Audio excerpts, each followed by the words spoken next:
بسم اللہ الرحمن الرحیم۔ السلام علیکم ناظرین۔ ایبٹ آباد شہر میں ایک جگہ دوست کو تندور بنا کر دیا اور ساتھ نیکی کی ٹوکری رکھ دی کہ چلو کچھ غریب گھرانوں کو 2 وقت کی روٹی مل جائے گی۔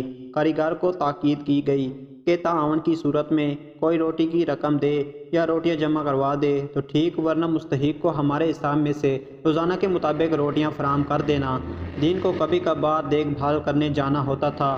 کچھ وقت سے مشاہدے میں ایک بات آئی کہ ایک نوجوان خاتون اور اس کے ساتھ ایک بڑی عمر کی خاتون آتی ہیں اور 8-6 روٹیاں لے جاتی ہیں۔ محلے میں 2-3 تندور اور بھی ہیں، وہاں سے بھی یہ لوگ روٹیاں اٹھاتے ہیں۔ ان کے ساتھ ایک کیری ڈبے والا بندہ بھی ہوتا ہے جو کافی فاصلے پر کھڑا ہوتا ہے۔ یہ لوگ روٹیاں لے کر گاڑی میں رکھتے ہیں اور روانہ ہو جاتے ہیں۔ پہل تو عام روٹین لگی، کیونکہ تندور بنانے کے 1-2 دن بعد میری موجودگی میں یہ خاتون آئی۔ انہوں نے روٹیاں مانگی۔ میں نے گھر کے افراد کا پوچھا، کاریگر سے کہہ دیا کہ انہیں ایک وقت کی 6-8 روٹیاں دے دینا، اور انہیں بھی کہہ دیا کہ آپ لوگ گھر کے جتنے افراد ہیں اس حساب سے 2 وقت کی روٹیاں لے جایا کریں۔ مگر کافی وقت ایک ہی فارمیٹ پر کام کرتے ہوئے انہیں دیکھا تو ایک شک ہوا کہ کہیں معاملہ کچھ اور نہ ہو، کیونکہ 2-3 بار سپلائی بازار مارکیٹ سے سامان لیتے ہوئے دوسرے تندوروں سے بھی روٹی لیتے دیکھتا تھا۔ اس پر تحقیق کی تو حیران انگیز انکشاف ہوا۔ عقل حیران رہ گئی کہ لوگوں نے فراڈ کے کیسے کیسے راستے نکالے ہوئے ہیں۔ ان خاتون اور ان کے ساتھ کیری ڈبے والے بندے کو پکڑا۔ کیری ڈبے میں پیچھے سیٹوں پر اور نیچے فرش پر روٹیاں کا ڈھیر تھا اور اس پر موٹا کمبل بچھا ہوا تھا۔ ان سے تحقیق کی، تھوڑی تنگ و دور کے بعد انہوں نے ساری بات بتا دی کہ ہم 3 افراد ہیں، 2 خاتون ہیں، 1 مرد ہے۔ یہ لوگ ایبٹ آباد شہر کے مختلف تندوروں سے نیکی کی ٹوکریوں سے روٹیاں اٹھاتے ہیں۔ ایک محتاط اندازے کے مطابق ایک ٹائم کی یہ لوگ 600 سے 800 تک روٹیاں جمع کر لیتے ہیں، اور ایبٹ آباد کمپلیکس اسپتال کے آس پاس ہوٹلوں اور لاری اڈوں کے بڑے ہوٹلوں پر 10 روپے کے حساب سے روٹیاں فروخت کرتے ہیں۔ ہوٹل والوں کے بھی مزے ہیں کہ پکی پکائی روٹی سستے داموں میں مل جاتی ہے۔ آگے وہ لوگ 25-30 روپے کے حساب سے روٹی دیتے ہیں۔ اب اگر ایک ٹائم کی 800 روٹیوں کا حساب کیا جائے تو کم و بیش 8,000 روپے کی روٹیاں فروخت کرتے ہیں۔ 2 وقت کی 16,000 روپے بنتے ہیں، جو کہ ماہانہ 4,80,000 روپے بنتے ہیں۔ اس میں گاڑی کا خرچہ وغیرہ نکالے تو ماہانہ کم سے کم 4 لاکھ روپے یہ لوگ بناتے ہیں۔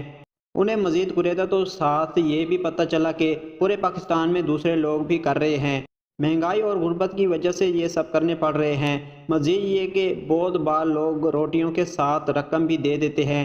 مذکورہ بلا حساب کتاب میں مبالغہ ہو سکتا ہے، لیکن قریب پھر بھی اچھا خاصا حساب بنتا ہے۔ 5 لاکھ روپے ہر ماہ کے حساب سے فراڈ کرنا کتنا آسان ہے، لیکن اس کے برعکس کسی بزنس اور نوکری سے دن رات کی جدوجہد اور محنت سے ماہانہ 5 لاکھ روپے کمانا کتنا مشکل ہے، یہ وہی لوگ جانتے ہیں جو محنت مزدوری کر رہے ہیں۔ یہ حقیقت ہے کہ لوگ بھیک، فراڈ اور چکر بازیوں میں بغیرت بن کر شرم و حیا کی چادر اتار کر کہیں گنا زیادہ حاصل کر لیتے ہیں۔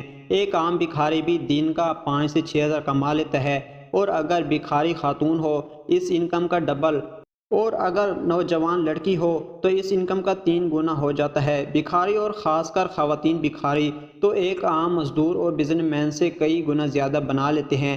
اب دیکھیں کہ ان لوگوں نے کس طرح ذہن لڑایا اور ایک نیک کام میں سے اپنے لیے فراڈ کا راستہ نکال لیا۔ اب ان کی حرکت کی وجہ سے کتنے غریب اور مستحق لوگوں کو نقصان پہنچا رہا ہوگا۔ فراڈ، چکر بازیوں میں بھیک اور مانگنے کا کام ایک نشے کی طرح ہوتا ہے، اور ایسے لوگوں کے شیطانی ذہنوں میں ایسے خرافاتی آئیڈیاز آتے ہیں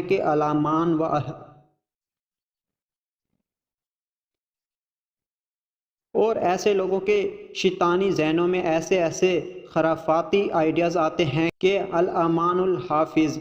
خاص کر پاکستان بھیک اور فراڈ میں ویسے بھی کافی نام روشن کر رہا ہے۔ نچلے طبقے سے لے کر حکمرانوں تک بھکاری ہیں۔